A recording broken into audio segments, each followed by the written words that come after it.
All right, so let's keep going. This is part 2 of our POGL activity that I was interrupted there for a little bit, but we're back now. So I'll go ahead and do part 2 maybe in green instead of blue, okay?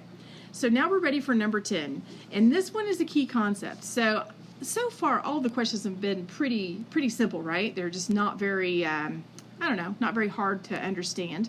But now we have number 10. Explain why you don't need to specify the number of ions in the compound when you are naming ionic substances like those in Model 2. We don't need to specify because everybody knows.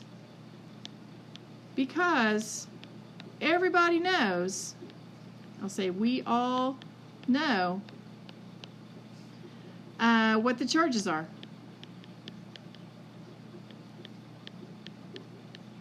We all know what the charges are for these kind of atoms. We know that sodium, or in this case zinc, is always going to be a +2. We always know that phosphide is going to be a -3. And because we all know that, I mean, duh, who doesn't know that? Just kidding. I know you guys are still, it's all new to you.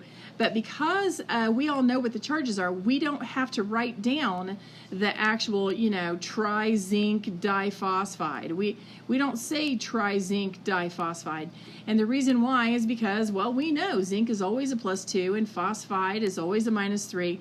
And when you put them together, you're going to end up with zinc 3 phosphide 2, or ZN3P2. So really that's kind of where we're going with all this. And how do we all know that that's what it is? Well, if I go back to here and you look, this chart right here is showing us what the charges always are, okay? Zinc is always going to be a +2. Phosphide is always going to be a -3. Sulfur -2, chloride -1, iodide -1, okay? So all of these charges that are on here, they pretty much stay the same all the time, okay? So just some things to think about, and that's kind of the main concept on that. So now let's look at number 11. Number 11 says Model 2 is labeled metals that form one ion. So what other metals also form only one ion and could be included in Model 2 list? Well, we have 2 that are listed right now. There are a couple others, but in general, zinc only forms one ion and silver only forms one ion. Okay, and that's just something that you just need to know. It's kind of one of those things, like you don't wear navy blue and brown, right? Well, you always know that zinc is going to be a +2 charge always, and silver is always going to be a +1 charge. That's just how it is, okay? So I don't make my students memorize things very often, but in this case, guess what? That's kind of something you need to know. That's just what they always are. Zinc is always going to be a +2, and silver is always going to be a +1. All right, number 12. Describe how the names of nonmetal elements in Model 2 are changed when they are in their anion forms. Well, when we're talking about the anions, I'll let you see. We have oxygen.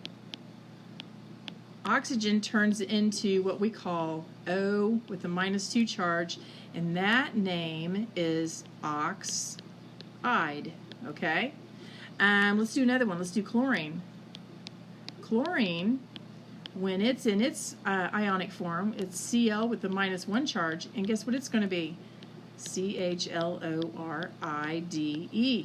What do you notice about all of these? They all end in "ide." Okay? Up here at the top, we were talking about phosphide, right? Look up here at the top. It says phosphide. Well, what is that? That's going to be the P with a -3 charge, and so it's going to have that "ide" on the end of it. Anytime that we have a single form anion, we call it "ide." Okay, we put "ide" on the end. So let's name these ionic compounds down here on number 13. For the first part, for the metal, you just write the name. So I'm going to write lithium. There's lithium. And then for oxygen, instead of saying lithium oxygen, we say lithium oxide. Okay? Lithium oxide.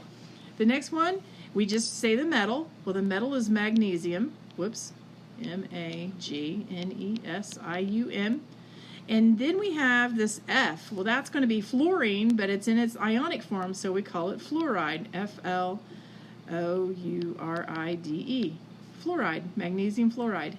The next one is aluminum and sulfur, so we write the metal, A-L-U-M-I-N-U-M, as normal, and then we write the sulfur.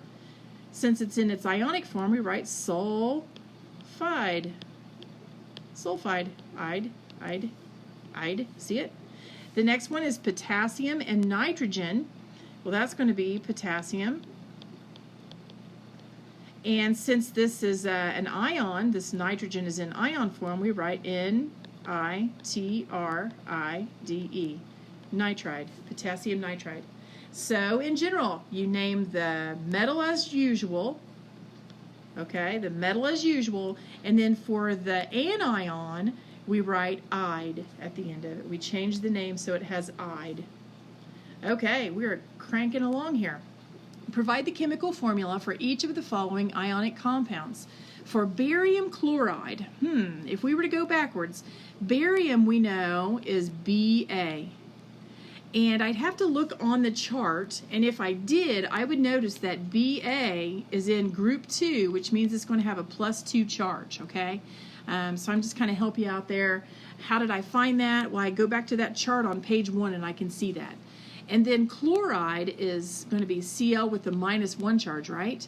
Hey, we just crisscross applesauce. I put a 1 here and I put a 2 there. So that's going to be BaCl2. Barium chloride. Okay? The next one is magnesium oxide. Well, magnesium is Mg. It's in group 2, so I know it has a +2 charge. And then oxide is in group 16, and it has a -2 charge. So, what do? It's going to be MgO. And why is that? Well, if you crisscross applesauce, that's going to be a 2, and that's going to be a 2, which means they can be reduced down to 1 and 1, right? So we end up with MgO for the formula on that one. So number 15, consider the 2 chemical formulas you wrote in question 3 for compounds of iron and sulfur. Would the name iron sulfide be sufficient? Could you say iron sulfide to uniquely identify either of these compounds? The answer is no, you couldn't do that. The reason why is because we have this. We have iron with a +2 and sulfur with a -2. Or we also could do this, Fe with a +3 and sulfur with a -2. Well, clearly these are not the same. I can't just go, oh, iron sulfide. You know, it's iron sulfide, just whatever, it's iron sulfide. That's like saying, you know, you have a $10 bill and you have a $5 bill, but I just say, dollar bill. Well, there's a big difference between a 10 and a 5, isn't there? So in this case, we're going to have to name these guys differently. And it's going to depend on which kind of iron that we're going to use, okay? So in this case, I would name this iron. And then I put a Roman numeral 2. And then I write sulfide. Okay, so the sulfide stays the same, but I have to put iron 2 sulfide on that one. And this one, I'll give you a guess. What do you think this one's going to be?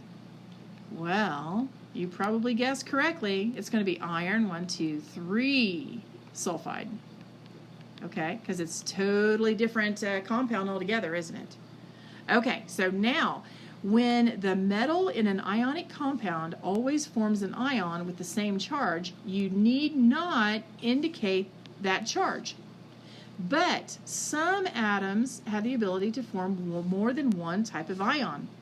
When that happens, we use Roman numerals.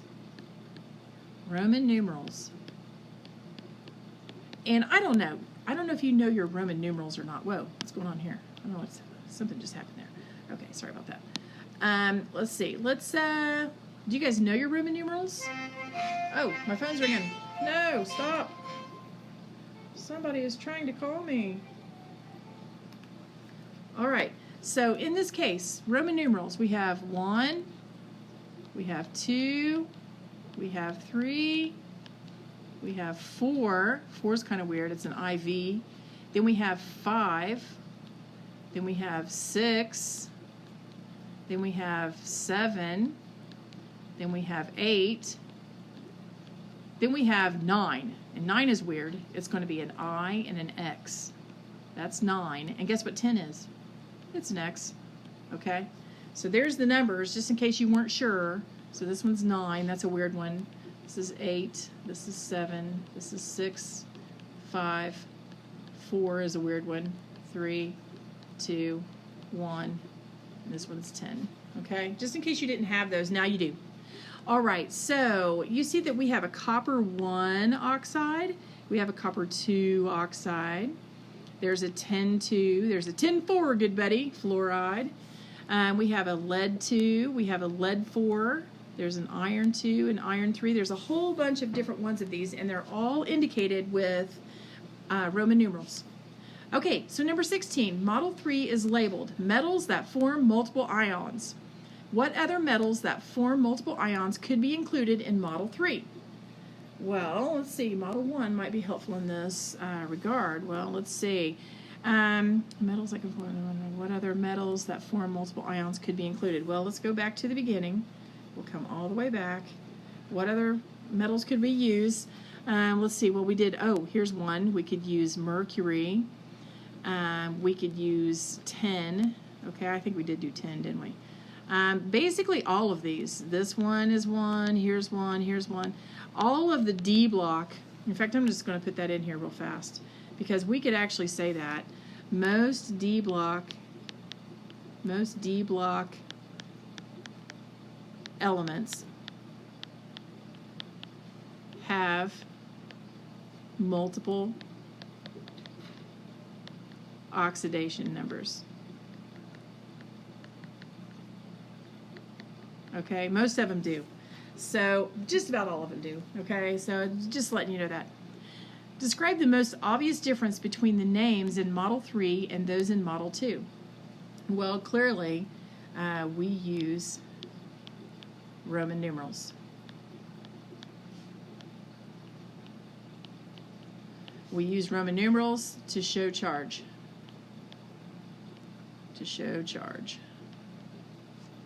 And then number 18, do the Roman numerals in the names Model 3 relate to the number of cations or number of anions in the formula unit? Duh. I could just write duh. Yes. The Roman numeral